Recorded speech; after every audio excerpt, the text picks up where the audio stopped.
Hey guys, Joshua Laycock here, Lifestyle Evolution. I hope you guys are having a wonderful day so far. I want to change it up a little bit instead of kind of downloading the lessons of the day, which sort of seems to be what I've been doing lately.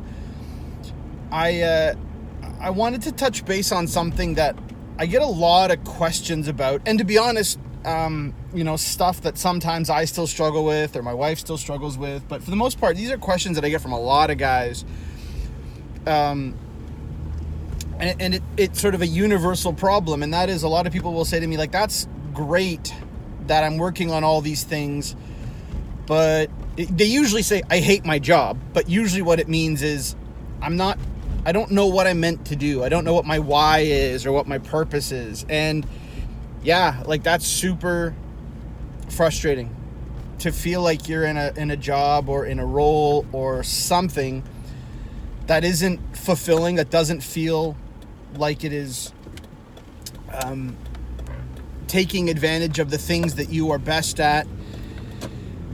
And there are very few things that could be more demoralizing than being in a job that feels like you're on a treadmill or on one of those gerbil wheels. So I do think that it is really, really important that if you're going to level up your life, that if you're going to be fulfilled, I think that it's important that you have a job that you can appreciate and that you're able to bring your best self to that job.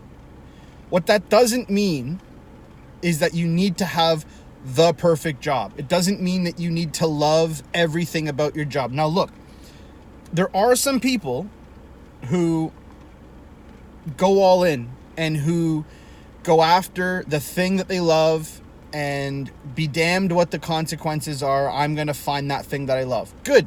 More power to you. I still always put the caveat of going, well, how many people depend on you to show up every day? You know, if you're watching this, chances are good you have a family. Chances are good that you are in a relationship. It just seems to be who tends to be attracted to these kind of videos. And, you know, you can't, if you have a mortgage and bills to pay and mouths to feed and all this sort of thing, you can't just kind of go, well, I'm out of here and starting something new. I mean, obviously, if you have full family buy-in, that's a different story, but you know what I mean. And I do think that this whole you have to love everything about your job can be a bit of a dangerous narrative.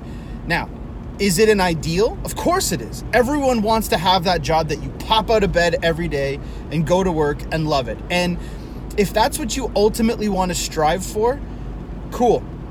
Please do. I do. But you know what? I talked about this before. When we are focusing so much on something else, or when we are, when we do that, we start to inventory, whether consciously or subconsciously, the things that you don't like about where you are. This is where the grass is greener mentality comes from, right? Like, I'm going to identify naturally all the things that suck about where I am now because I need to sell myself on this better future. And I do think that we can balance a level of contentment, being content with what I have and seeing the value in what I have and being grateful for where I am and wanting more or better things. And that's okay too. But this concept of I need to quit my job and find some other job that is this utopian career, it may not be realistic for a lot of people. I mean, that's just the truth. I mean, first of all, most people have this conversation in the context of entrepreneurship. And let's be honest, not a lot of people are actually cut out to be full-fledged entrepreneurs. I mean, I haven't been. I don't know if I'm cut out to be an entrepreneur. That's just the truth of it. So going out and building your own thing might sound romantic, but, you know, look, I'll give you a really good example. I used to do it a lot more, but I loved to cook. I read cookbooks for fun. I was probably one of the only kids in university that didn't live off ramen noodles and mac and cheese. I loved to cook. We started a little bit of a club in this kind of was like a dorm, but it was like a little community that we had taken over just outside of the university. And what we did is like everyone would bring ingredients, and then I would cook, and we'd have a dinner and hang out and drink some wine, and it was really cool actually. I loved it. So there was a time, ironically, which I'll talk about, when I was in a bit of a crossroads. I didn't love the job. I was an insurance broker, and I was kind of in the A league. Like, I was doing big deals for huge international companies. I was traveling. I had on paper everything that I should have had in that career. I was on the path to amazing things, and I was really frustrated, and I was really not happy. So I was really doing some soul searching in terms of why am I not happy. This was before I was aware of all this sort of stuff, but you naturally do it.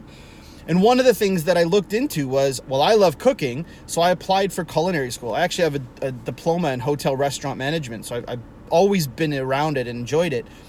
So I applied and got into cooking school, and I was with Kate. We weren't married or anything at the time, but I said I might pivot and be a chef. But I looked into it, and sometimes doing the thing you love as a profession all the time, 24/7, all that it accomplishes is that you end up hating the things that you ended up loving.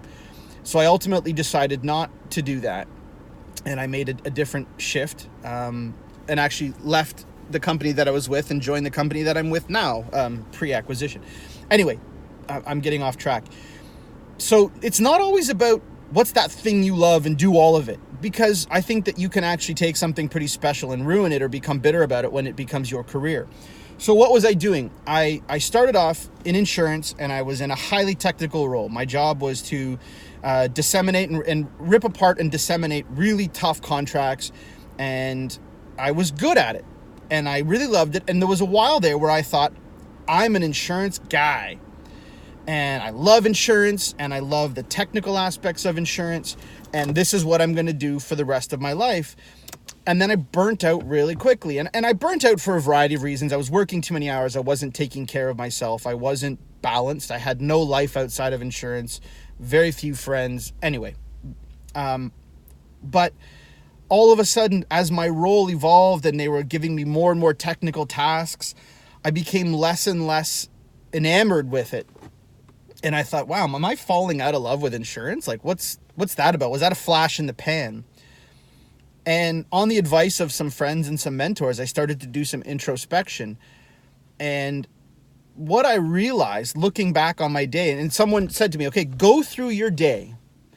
What are the things that you love to do? What gives you the most satisfaction? What makes you proud of what you've done?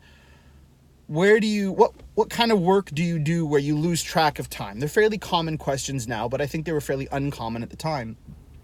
So I was doing this reflection, and what I discovered is what I actually like to do the most is not insurance. What I do like to do is I like to understand complicated things. I like to use my capacity and my gifts for communication to articulate complex ideas to people who might not otherwise understand those, but who need to understand them.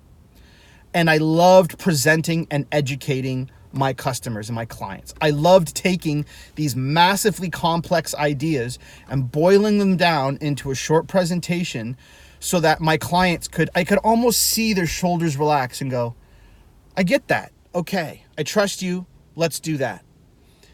And looking back on all of the jobs that I've had, that was a really common thread. I mean, even as a ski patroller, yeah, I enjoyed the adrenaline of rushing off to an accident scene, but what I got off on, what I really loved was when I would show up and I would say, hello, my name is Joshua, I'm a ski patroller, and I've got you, I'll take care of you.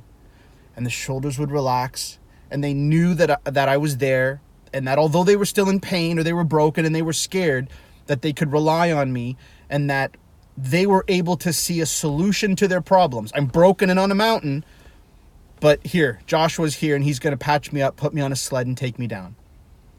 Like, even as I describe it, I'm getting an emotional and a physical reaction to that. It's like adrenaline drives me. Even when I worked at the pet food store that I talked about yesterday, I think, someone would come in, and it can be overwhelming, and people care about their pets. So when you'd come in and you'd see someone kind of looking around and being overwhelmed, you'd say, can I take a couple minutes and walk you through what some of these products are and maybe help you better understand what you might be looking for? What's your price point? What are some of the challenges? Does your dog have, some digestive issues? Are they not eating? Whatever. And sitting down and decoding what, it's kind of like, well, dog food's not complex. Sure it is. Dive into it and have a look. Especially when you got a dog like mine who has some issues, allergy issues, digestive issues. It gets really complicated. So even then, what I really, really enjoyed was not dog food, but was seeing someone that had a problem, that was overwhelmed by the choices that were available, and we're trying to break it down. We're trying to understand their way through. So that's how I learned. So I didn't love insurance. I still don't love insurance. It's my vehicle. And what I've done then, so getting back on track with this, what do I do with my job, is what I did is I was told by, again, a mentor and a friend, engineer your job so that you can do more of the things that you love and be aware of the things that you love. Recognize that there are going to be things as part of your job that you don't love, like work, stuff you got to get done. Everyone has work to do they don't love. But make sure that you're really conscious about the things that you enjoy, the things that really switch you on, what your purpose is. And to the extent you can, engineer your job so that you can do more of that. So over time, with a bit of patience, I've been able to engineer my job such that a huge part of my day is essentially doing what I'm trying to do with you guys through the Lifestyle Evolution, which is I do a lot of mentoring. I do a lot of training. I do a lot of presentations to brokers and to clients, helping them understand the really weird, niche, arcane type of insurance that I happen to specialize in that very few people understand. And that is what really drives me.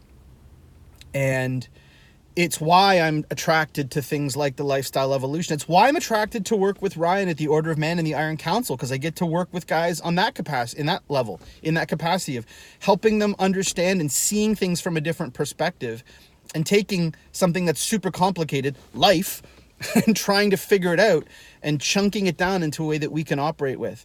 So while I do think that if you are really unhappy in your job, I think that you should consider making some changes as long as they're reasonable and as long as you take the right amount of risk relative to the reward that you're looking into. But I think it really should start with some introspection on look at your job or look at your life. It doesn't have to be your job, but look at your life. What are the things that you really enjoy? What are the things that give you a positive emotional reaction to? And why? Why are those things important to you? And I think through that, you will start to uncover, it may not be that I'm a marketing person, or it may not be that I'm a nurse, or it may not be that I'm a writer or a garbage man or a property manager or a lawyer. It may not be those things. But within those jobs, there are things that bring you to life, that give you energy. Maybe it's the freedom to do certain things. Maybe there's an element of creativity. Maybe it's the thrill of the deal and the competitiveness about you comes out. There's so many aspects of our day that we really need to be deliberate and introspective about those things, because the first step is, with a bit of patience and a bit of angling at your job, is you don't have to wholesale quit your job. If you can identify that there are things that you like and there are things that you're good at, engineer your job, whether overtly or sometimes just covertly, to focusing on doing more of those things that you love. Like, so for me, when I go into work, I start the day with stuff I love. I get the tough stuff done before lunch, generally, that maybe I know needs to be done, but isn't something that I love doing. And then I try to end the day with things that I love, because that's when my energy is best and when I can ride those waves. And it allows me to survive in an industry that, like I said, insurance is a great industry and there's a lot of job stability. There's a lot of great people. But what I am discovering is there are a lot of opportunities to help people in the way that I like to help people.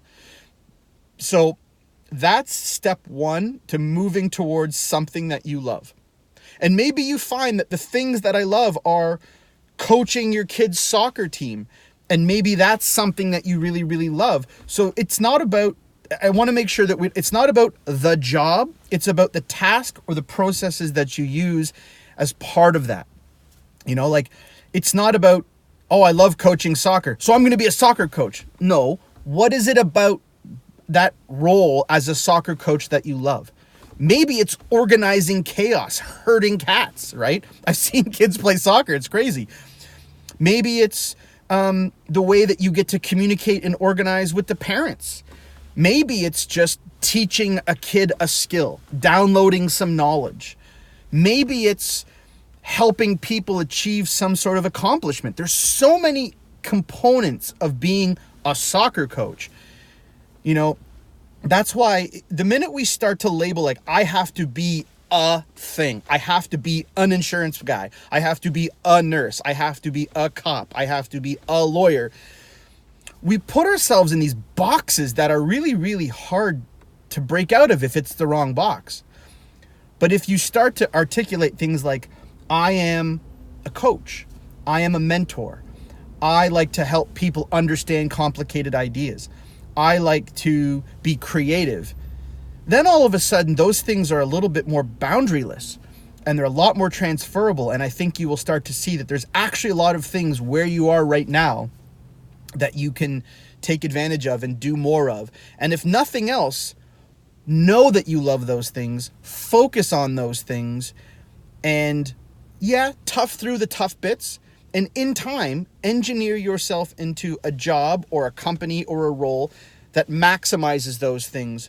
But please do be weary of I have to find that perfect job for me that lets me sell the perfect thing or do the perfect thing, because without that thing, I'm going to be miserable.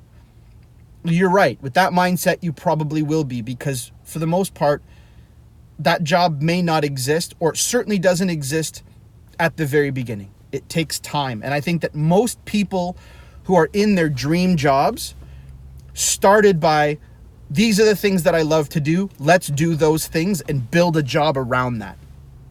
So that's what I'm a little longer today than I normally am, but I think it's important because a lot of people talk to me about this, and my wife and I had this conversation last night about what is my purpose, what am I meant to do. So start with that. Do an inventory of your day. Identify the things that you love. You can inventory the things that you don't love, but you'll know what those things are.